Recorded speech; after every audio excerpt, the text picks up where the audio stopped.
प्यारे बच्चों, आज के चैप्टर में हम लोग समझेंगे जेंडर समानता और महिला अधिकार के बारे में। ये नया चैप्टर है और नागरिक शास्त्र का अंतिम चैप्टर कर सकते हैं इसको।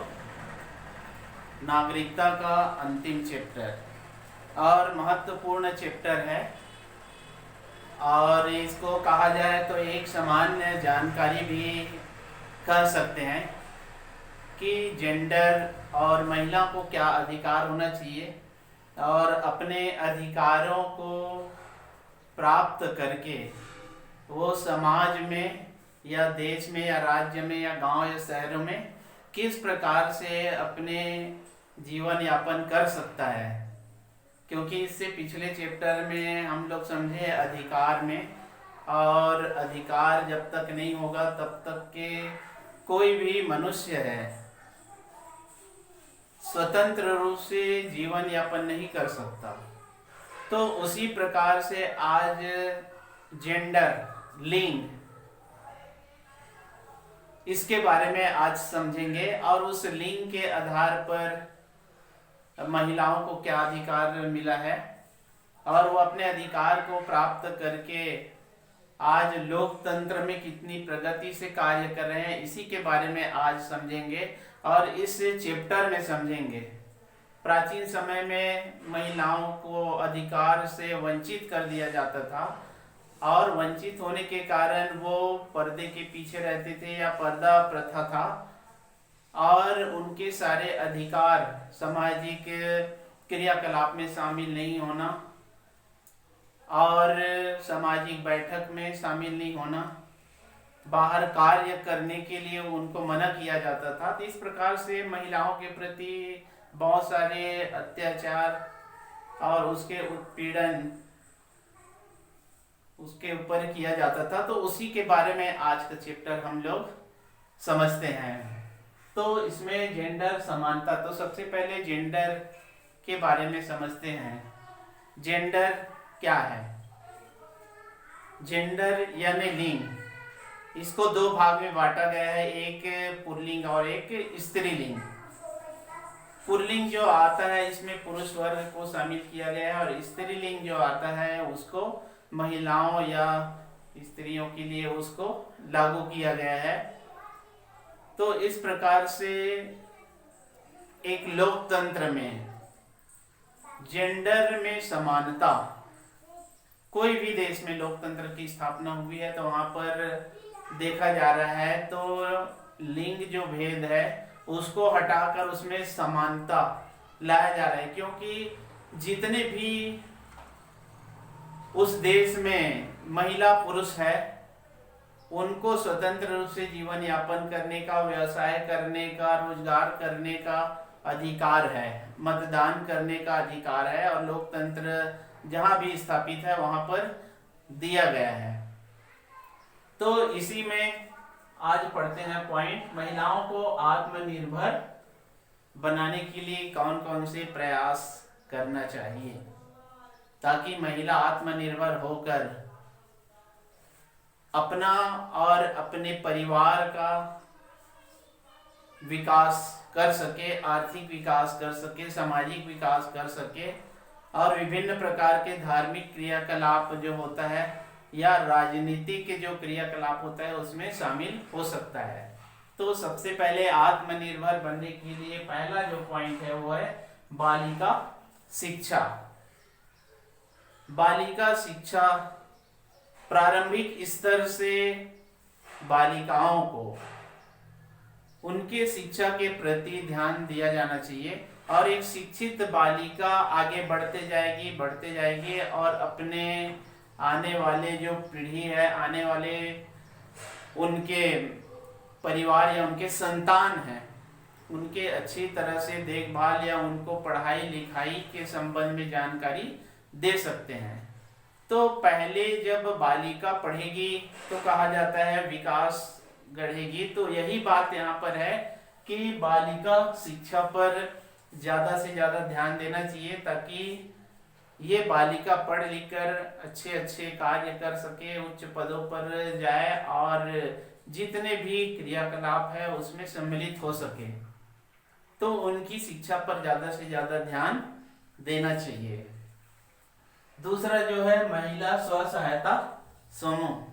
महिलाओं को आत्मनिर्भर बनाने के लिए सरकार की बहुत सारी योजनाएं हैं जो महिलाओं को आत्मनिर्भर बनाने के लिए कई संगठन, सिर्फ महिलाओं की संगठन स्व सहायता समूह, जिसमें सरकार के द्वारा भी मदद किया जाता है और उनको बढ़ावा देने के लिए छोटे छोटे लघु उद्योग, कुटीर उद्योग के माध्यम से, या अभी जैसे कि गौधन ये जो योजना है उसके अंतर्गत वार्मी खाद बनाने के लिए महिलाओं को जो स्व सहायता समूह है, या आंगनबाड़ी के जो खाद्य पदार्थ है बनाने के लिए ऐसे स्व सहायता समूह का गठन करके, जिसमें महिलाएं ही उसमें सम्मिलित होती, महिलाएं उनके सदस्य होते हैं और उनको ही आत्मनिर्भर बनाने के लिए, उनको उनके पैरों में खड़ा करने के लिए और आर्थिक लाभ प्रदान करने के लिए स्व सहायता समूह का गठन किया गया है। गायत्री स्व सहायता समूह, लक्ष्मी का स्व सहायता समूह, इस प्रकार से अलग अलग नामों से स्व सहायता समूह के माध्यम से ये महिलाएं पुरुषों के ऊपर निर्भर न रहकर अपने स्वयं आर्थिक लाभ प्राप्त कर रही हैं। तो महिला स्व सहायता समूह। इसके बाद में तीसरा जो आता है समान कार्य समान वेतन। आज महिलाएं इतनी आगे बढ़ चुकी है कि उद्योगों में या कार्यालय में कई प्रकार के कार्य करते हैं, क्लर्क से लेकर चपरासी, ऐसे बहुत सारे कार्य महिलाओं के द्वारा किया जाता है और उसमें पुरुष के समान ही उनको वेतन, पुरुष के समान ही उनको कार्य, चाहे कंप्यूटर ऑपरेटर कहा जाए, चाहे लेखन कार्य में कहा जाए, चाहे कोई भी ऑफिशियल वर्क कहा जाए, तो समान कार्य, जो कार्य पुरुष वर्ग के लोग करते हैं उसी प्रकार से कार्य महिलाएं भी अब कर रही हैं। जितना पुरुष वर्ग को वेतनमान मिलता है उतना महिलाओं को भी आज वेतनमान दिया जाता है, क्योंकि लोकतंत्र में ही कहा गया है समानता के अधिकार या जेंडर समानता में महिलाएं और पुरुष अलग अलग नहीं हैं, क्योंकि दोनों को मताधिकार प्राप्त है, दोनों उस देश के निवासी हैं, तो उसमें किसी भी प्रकार के भेदभाव नहीं होना चाहिए। उनकी शिक्षा जो है वो पुरुष के शिक्षा के अनुसार से दी होता है, तो उनको वही कार्य दिया जाए जो पुरुष करते हैं। पुरुष को जितना वेतन दिया जा रहा है वही वेतन उनको भी दिया जाए। तो समान कार्य और समान वेतन ये जब प्राप्त होता है तो महिलाएं अपने आप में संकोच नहीं करती और आगे बढ़ने का प्रयास करती है और आत्मनिर्भर बनने के लिए अपने आगे की जो पीढ़ी को संवारने का कार्य करती है। चौथा जो है विभिन्न पदों पर महिला नियुक्ति है। आज देखा जा रहा है कि जब भी किसी भी कार्यालय, किसी भी विभाग, कोई भी विभाग जो है उसमें जब पद निकलता है तो उसमें महिलाओं के लिए आरक्षित कर दिया जाता है और महिला आरक्षित के आधार पर वहां पर महिलाएं नियुक्त की जाती है। कई ऐसे विभाग है जहां पर सिर्फ महिलाएं ही कार्य करती है, तो ऐसे महिलाओं को विभिन्न पदों पर नियुक्ति मिल जाने के कारण आज वो आत्मनिर्भर हो रही है। आज रेलवे से लेकर वायुयान या कई ऐसे कार्य महिलाओं के द्वारा किया जा रहा है जिसके कारण उनको बड़ी रकम, बड़ी सैलरी मिल रही है, जिससे वो अपने परिवार के साथ साथ स्वयं आत्मनिर्भर बनते जा रही है। तो महिलाएं आत्मनिर्भर किस प्रकार से आज बन रही है, इससे संबंधित आज महत्वपूर्ण बातें यहाँ पर समझे हैं। इसके बाद में इसी जेंडर समानता और महिला अधिकार के अंतर्गत आते हैं जेंडर भेद समाप्त करने के लिए कौन कौन से प्रयास या कौन कौन से कार्य किए जा रहे हैं। जेंडर जो भेद है उसको समाप्त करने के लिए कौन कौन से प्रयास? तो सबसे पहला जो है नारी शिक्षा। नारी शिक्षा पर जोर दिया जा रहा है। वो साक्षरता के माध्यम से हो, चाहे कोई भी विद्यालयन के माध्यम से हो, या किसी भी प्रकार से और शिक्षण के माध्यम से हो, या तकनीकी के माध्यम से हो, या कंप्यूटर के माध्यम से हो, किसी भी माध्यम से नारी की शिक्षा को बढ़ावा दिया जा रहा है। और नारी जब पढ़ेगी, नारी अच्छा प्रशिक्षित हो जाएगी, तो वो पुरुषों के समान कार्य करने लगेगी। तो ज्यादा से ज्यादा आज नारी शिक्षा, महिला शिक्षा पर ज्यादा जोर दिया जा रहा है, और उसके कारण आज पुरुष के साथ में कंधे से कंधे मिलाकर ये महिलाएं कार्य कर रही हैं। प्राचीन समय में महिलाओं को तुच्छ समझा जाता था, उसको घर से बाहर निकलने नहीं दिया जाता था। लेकिन आज जब लोकतंत्र की स्थापना हुई है, तो उस देश की सरकार यही प्रयास कर रही है कि महिलाओं को भी आगे आना है, और उनको साक्षर करना है, उनको शिक्षित करना है, और उनको ज्यादा से ज्यादा कार्य सौंपना है। तो इस प्रकार से कई विद्यालय, महाविद्यालय, तकनीकी, वहां पर इनको शिक्षा दिया जा रहा है।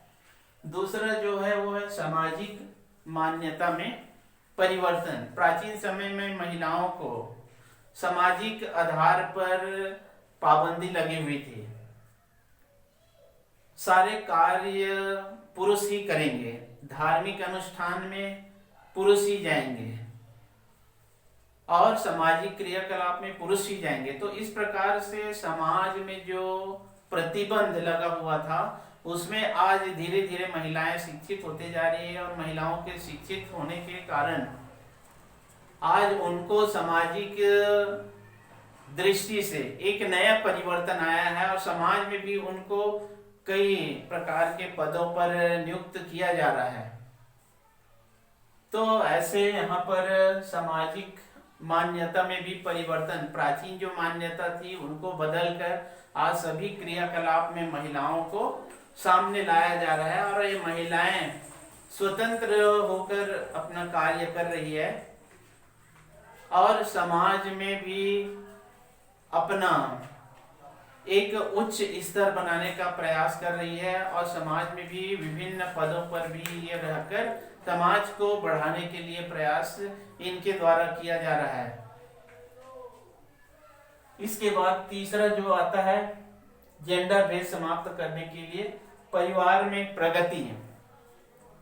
पहले समझा जाता था कि पुरुष कार्य करेंगे, वही आर्थिक दृष्टि से सारे परिवार का देखभाल करेंगे, वही खेतों में काम करेंगे, वही कारखानों में काम करेंगे। लेकिन आज देखा जा रहा है तो ये प्रयास सरकार के द्वारा किया जा रहा है, कई प्रकार के पंचवर्षीय योजनाएं लागू करके महिलाओं को आगे बढ़ाने का प्रयास सरकार के द्वारा किया जा रहा है, और वही सरकार आगे बढ़ते जा रही है जो महिलाओं के उत्थान के लिए भी कार्य कर रही है।